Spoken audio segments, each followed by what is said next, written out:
Profile পিকচারে যাকে দেখো সে আমি নই।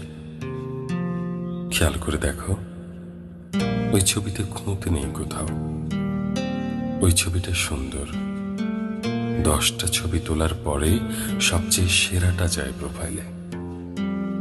ওটাতে চোখের নিচে অর্ধ ডজন ভাঁজ নেই, নেই 1.5 ইঞ্চি জুড়ে থাকা ডার্ক সার্কেল, কিংবা কিংবা মুখের এখানে সেখানে থাকা ব্রণের দাগ। তুমি বলো, ওসব ছাড়া মানুষ হয় নাকি? প্রোফাইলে টাঙানো ছবিটা চুলে শ্যাম্পু করার পরে তোলা। বাস্তবে প্রতিদিন চুলে শ্যাম্পু করা থাকে না। বাস্তবে বেশিরভাগ সময় মাথায় কাকের বাসা হয়। মজা করে বলছি না, অমন অপরিপাটি চুল নিয়ে কোথাও কিছুক্ষণ ঠায় দাঁড়িয়ে থাকলে কাক এসে ডিম পেড়ে যেতেও পারে।